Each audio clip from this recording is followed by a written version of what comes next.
Dziś zabieram was do Elbląga. To najstarsze miasto województwa warmińsko-mazurskiego. Wywodzi się z wikińskiej osady Truso, opisanej w 890 roku przez Wulfstana. Miasto założone w 1237 roku i lokowane w 1246 przez Krzyżaków jako ich główny port. Po bitwie pod Grunwaldem mieszkańcy jako pierwsi złożyli hołd Władysławowi Jagielle, ale Elbląg wrócił do Polski dopiero na mocy pokoju toruńskiego. Złoty wiek i boom budowlany przyniósł rok 1577, gdy to Stefan Batory uczynił miasto jedynym polskim portem, przyciągając m.in. angielską kompanię Istland. Rozwój miasta przerwały wojny szwedzkie i pierwszy rozbiór, lecz w XIX wieku koniunkturę przewróciła stocznia i kanał elbląski. W 1945 roku Armia Czerwona zniszczyła 90% Starówki, ale pozostawione na 40 lat gruzowisko uchroniło centrum przed wielką płytą. Za to masowy wywóz cegieł na odbudowę Warszawy sprawił, że do dziś przetrwały tylko nieliczne, autentyczne kamienice.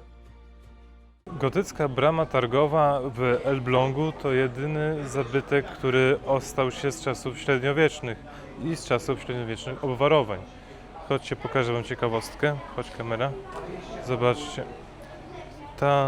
Ten wzór tutaj łopaty i ten tutaj jest na polecenie króla Zygmunta I Starego, właśnie ze względu na to, że legendarny Piekarczyk uratował miasto Elbląg przed najazdem krzyżackim. Wzniesiona z cegły w wątku wendyjskim w 1319 roku. Podwyższona do 26 metrów w latach 1420-1430 dzięki zyskaniu publicznego zegara od Izaaka Spiringa w 1639 roku i barokowego hełmu obserwacyjnego w 1755 po pożarze Fary Świętego Mikołaja przejęła rolę strażnicy pożarowej. Mieszkańcy docenili użyteczność tej bramy i jej zegara, co uchroniło ją przed rozbiórką w 1805 roku dzięki petycji zorganizowanej przeciwko rozbiórce, by następnie od listopada 1895 roku przepuszczać pod swoimi łukami do 1945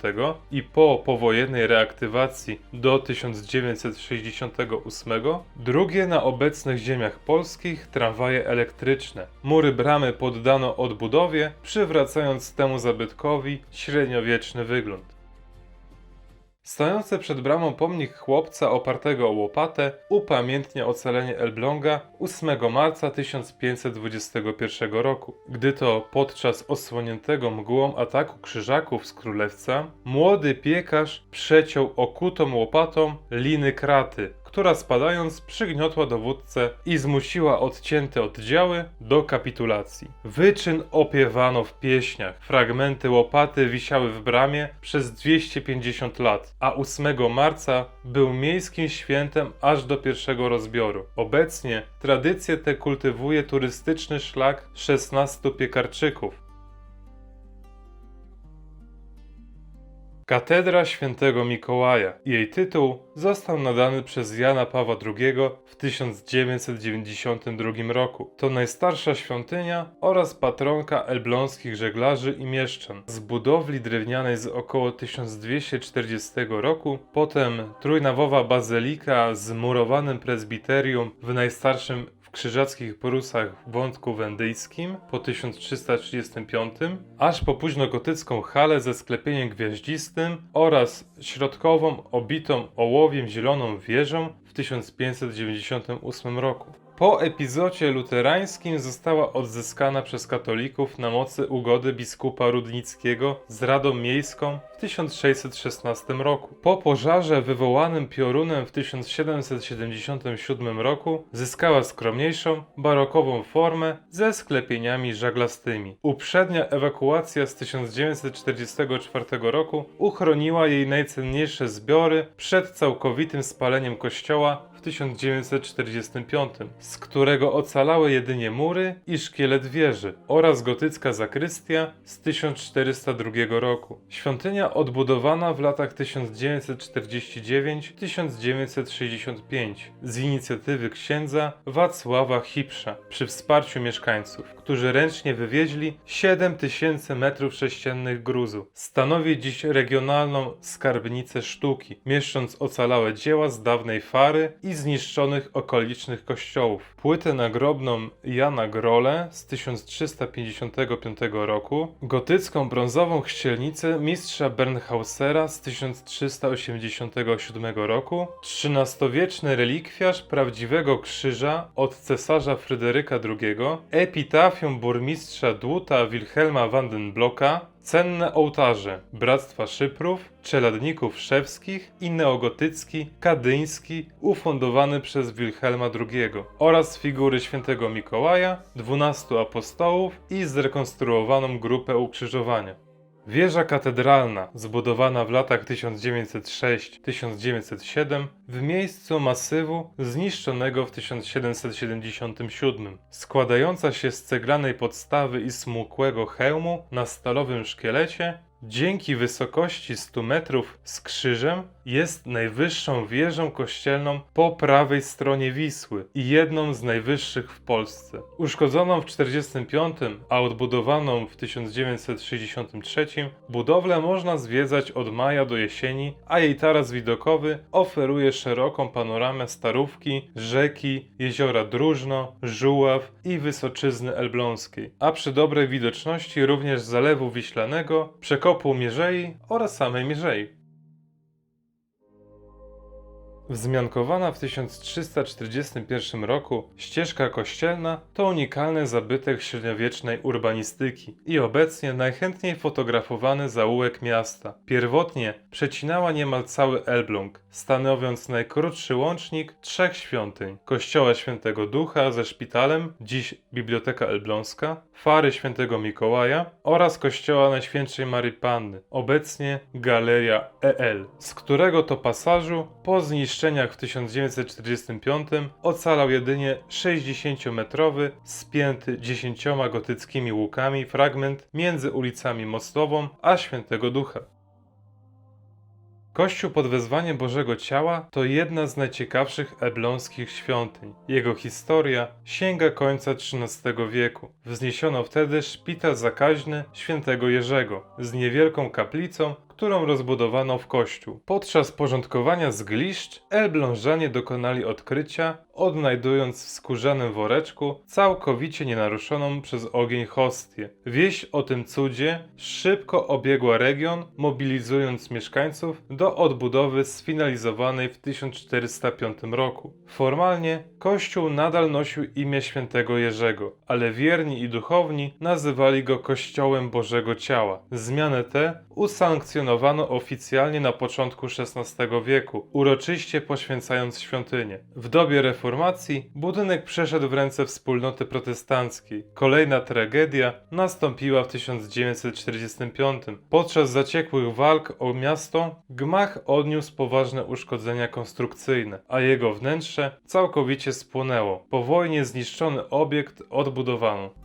Centrum Sztuki Galeria L. To instytucja mieszcząca się w ramach dawnego gotyckiego kościoła Najświętszej Maryi Panny. Historia tego miejsca sięga 1238 roku, gdy do Elbląga przybyli Dominikanie. Zezwolenie na budowę murowanej świątyni wydał w 1246 roku Henryk von Hohenlohe. W 1542 roku na fali reformacji obiekt przejęli ewangelicy aż do II wojny światowej. W 1945 roku gmach uległ zniszczeniu. Zawaliły się gotyckie sklepienia i spłonęło bogate wyposażenie, a ocalały jedynie mury. Ruiny niszczały do 1961 roku, gdy artysta Gerard Jürgen Blum-Kwiatkowski uzyskał zgodę na stworzenie w nich pracowni. Odgruzował przestrzeń i 24 lipca 1961 roku zorganizował pierwszą wystawę. Sukces inicjatywy pozwolił na pozyskanie pozyskanie środków i odbudowę gmachu ukończoną w 1970 roku. W 1974 roku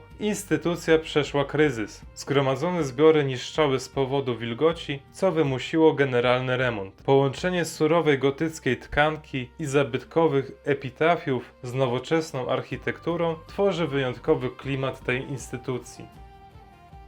Bulwar Zygmunta Augusta to deptak na brzegu rzeki Elbląg. Jego historia wiąże się z dawną potęgą handlową Grodu. W czasach świetności biło tu gospodarcze serce morskiego portu. Odcinek nabrzeża, nazywany pomostem rybackim, przez stulecia służył do cumowania statków z całego świata. Wyładowywano z nich towary trafiające do staromiejskich spichlerzy oraz kamienic. Dziś, po gruntownej modernizacji, bulwar zyskał nowe oblicze, stając się przestrzenią spacerową. Na odwiedzających czekają ławeczki pozwalające obserwować ruch na rzece oraz tablice przybliżające historię miejscowych zabytków. Nowoczesne nabrzeże to także ważny punkt dla turystyki wodnej, pozwalający na bezpieczne cumowanie jachtów i barek turystycznych. Zlokalizowana obok przystań umożliwia wyruszenie w rejsy wycieczkowe po rzece Elbląg, jeziorze Drużyno oraz unikalnym kanale elbląskim, a nocą staje się chętnie fotografowanym kadrem.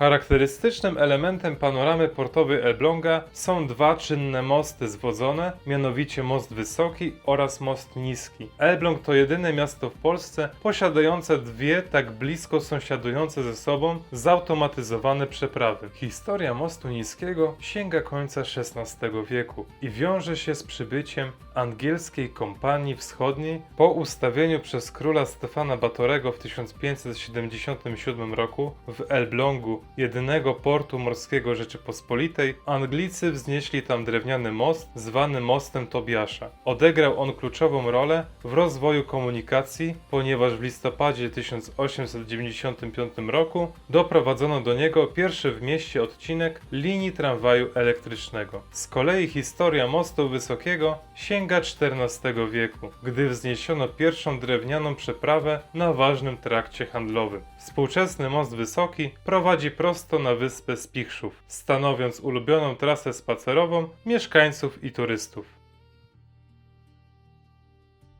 Elbląska wyspa Spichrzów stanowiła historyczne zaplecze magazynowe i handlowe dawnego miasta. Odcięcie od Starówki korytem rzeki oraz dawnymi wodami kanału miejskiego gwarantowało towarom ochronę przed kradzieżami i pożarami. Dlatego w latach od 1295 do 1310 wzniesiono tam pierwsze 8 spichlerzy. W okresie rozkwitu portu teren służył kupcom z całej Europy do składowania zboża, lnu i innych produktów. Aby zapobiegać oszustwom, funkcjonowała tam izba korcowa przechowująca oficjalne państwowe wzory, miar i wag. Prawny przeładunek ułatwiał wzniesiony przez zakon krzyżacki drewniany żuraw portowy. Znaczenie obronne wyspy docenili Szwedzi około 1630 roku, otaczając jej obszar pasem fortyfikacji bastionowych. W wyniku pożarów oblężenia z 1577 roku spłonęło 20 budynków i wojennych zniszczeń z 45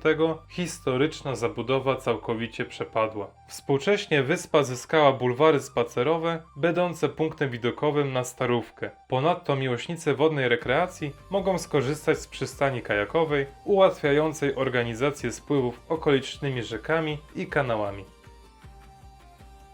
Ten zabytkowy zespół budynków to dawny szpital z 1242 roku. Placówka ta, założona z inicjatywy legata papieskiego Wilhelma z Modeny, zakonu krzyżackiego i mieszczan, służyła początkowo pielgrzymom oraz chorym, stając się z czasem najważniejszym szpitalem w państwie krzyżackim. Po włączeniu miasta do Rzeczypospolitej na mocy przywileju Kazimierza Jagiellończyka z 1457 roku obieg przeszedł pod zarząd Starego Miasta. Przekształcono go wówczas w odpłatny dom spokojnej starości dla zamożnych mieszczan. Gmach zniszczono w 1945 roku, jednak częściowo go odbudowano. Od 1979 roku mieści się tam Biblioteka Elbląska imienia Cypriana Kamila Norwida. Instytucja jest spadkobierczynią Księgozbioru Gimnazjum Elbląskiego z 1535 roku. Zbiory zapoczątkował rektor Jan Mylius, którą następnie powiększono. W 1821 roku zbiory połączono z Biblioteką Miejską i udostępniono publicznie. Przed wojną zasoby liczyły około 80 000 woluminów. W tym zaginiono bezpowrotnie Księgę Elbląską z XIII wieku. Choć w 1945 roku budynek spłonął, to książki ocalały, lecz niszczały w powojennych gruzach. Te XIV-wieczne kamienice to dzisiejszy hotel Elbląg, ale historia cofa nas do 11 lutego 1636 roku, gdy to w domu zamożnego mieszczanina Izaaka Spiringa zatrzymał się Władysław IV Waza. Te kamienice zyskały wtedy rzadki przywilej elitarnej rezydencji dla monarchów, namiestników i wybitnych polityków, co przyniosło im miano Domu Królów. Muzeum Archeologiczno-Historyczne w Elblągu znajduje się na terenie dawnego podzamcza Zamku Krzyżackiego. Była to pierwsza i jedna z najważniejszych twierdz zakonu na ziemiach polskich. Pierwotny drewniany zamek z 1237 roku szybko spalili Prusowie. W latach 1240-1242 w miejscu dzisiejszego dziedzińca rozpoczęto budowę nowej murowanej warowni, którą ukończono w 1251 roku. Obiekt stał się rezydencją krajowego mistrza zakonu i głównym ośrodkiem politycznym państwa krzyżackiego, aż do przeniesienia stolicy do Malborka w 1309 roku. Twierdzę uważaną za jedną z najpiękniejszych w Prusach 12 lutego 1454 roku zdobyli zbuntowani mieszkańcy. Zrównali ją z ziemią, aby rycerze nie mieli dokąd wracać. Ocalało tylko północne przedzamcze z piwnicami i budynkami gospodarczymi, które po wojnie 13-letniej król Kazimierz Jagiellończyk przekazał miastu. Muzeum założono w 1864 roku, co czyni je najstarszą taką placówką w województwie warmińsko-mazurskim. Mimo niemal całkowitego zniszczenia w 1945 roku instytucję reaktywowano po wojnie. Obecnie placówka gromadzi kolekcję około 115 000 eksponatów. W 535 roku otwarto tu Gimnazjum Elbląskie, znane później jako Gimnazjum Akademickie. Była to pierwsza na ziemiach polskich szkoła o profilu humanistycznym, a jej poziom przyciągał młodzież z Rzeczypospolitej i zagranicy. Manierystyczny budynek z 1599 roku uległ zniszczeniu podczas wojen napoleońskich. Obecna, klasycystyczna forma to efekt odbudowy z 1809 roku. Wewnątrz udostępniono stałą ekspozycję, która prezentuje kunsztowne wyroby rzemiosła złotniczego i konwisarskiego, dawne militaria, krzyżackie monety oraz rzadki sztandar przygotowany na wizytę posła króla Stanisława Augusta Poniatowskiego. Znajduje się tam także największa w Europie kolekcja ceramiki kadyńskiej. Zwieńczony figurą orła, zabytkowy neogotycki gmach Poczty Polskiej z 1887 roku od początku nieprzerwalnie pełni swoją funkcję. Sąsiaduje ze wzniesionym w 1875 roku historycznym budynkiem dawnej Wyższej Szkoły dla Dziewcząt, w którym obecnie mieści się pierwsze liceum ogólnokształcące.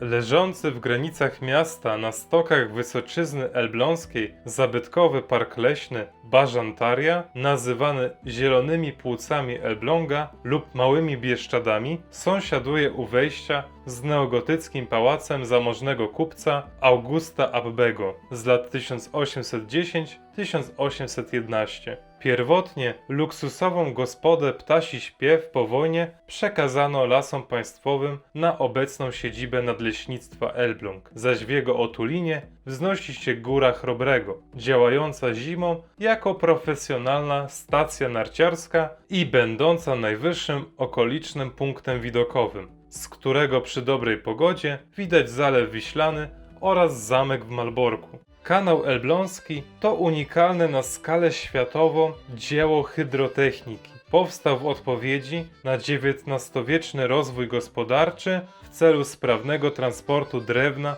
i płodów rolnych z Mazur do portu w Elblągu oraz Gdańsku. Inwestycje sfinansował pruski król Fryderyk Wilhelm IV, powierzając w 1837 roku projekt inżynierowi Georgowi Jakobowi Stenke. Budowa, rozpoczęta w 1844 roku, pochłonęła środki większe niż paryska wieża Eiffla. Główne wyzwanie stanowiła różnica poziomów wód wynosząca blisko 100 metrów. Wykluczało to użycie tradycyjnych śluz. Zainspirowany podróżami zagranicznymi Stenke zaprojektował system 5 suchych pochylni. Statki pokonują wzniesienia na szynowych wózkach ułożonych na trawiastych stokach. Mechanizm napędza spływająca woda, obracająca koła wodne. Regularną żeglugę zainaugurowano w 1862 roku. Szybki rozwój kolei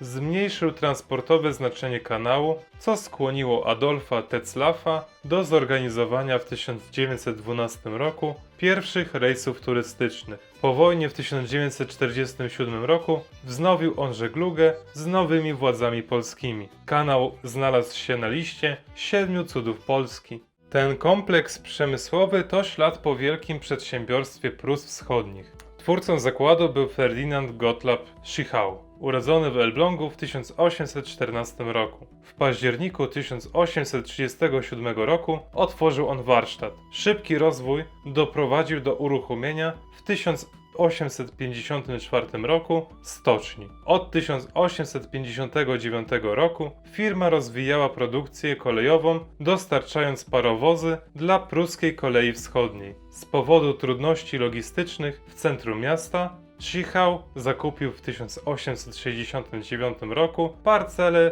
wznosząc nowoczesną fabrykę lokomotyw. Zakład funkcjonował do 1945 roku, budując łącznie około 4300 parowozów. Po II wojnie światowej Elbląg odcięto od morza, a dawne zakłady przekształcono w Polskie Centrum Produkcji Maszyn Ciężkich. Przedsiębiorstwo produkowało na eksport turbiny energetyczne, maszyny okrętowe i ciężkie dźwigi. W tutejszych odlewniach wykonano kolumbryny do ekranizacji Potopu, a pracownicy zakładu w latach 80.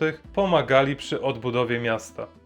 Wzmiankowany w latach 1319-1320 elbląski dwór Artusa, według tradycji ufundowany w 1351 roku przez Winricha von Kniprode, był początkowo siedzibą elitarnych bractw, by na przełomie XV i XVI wieku przejść we władanie patrycjuszowskiego bractwa świętego Jerzego. W latach 1578-1581 wzniesiono nowy, niderlandzko-manierystyczny gmach nazywany odtąd Domem Świętego Jerzego. Jego tętniące życiem kulturalnym i towarzyskim wesela, wystawy, spektakle, bogato zdobione wnętrza, obejmujące wielką salę z emporą i muszlą, wynajmowane kupcom piwnice, figury rycerzy, obraz patrona walczącego ze smokiem i rzeźbione jelenie z autentycznym porożem zaadaptowano w 1786 roku na mieszkania i pocztę. Po wyburzeniu dworu w 1878 roku na jego fundamentach zbudowano neorenesansową kamienicę usługową. W 1919 roku zamienioną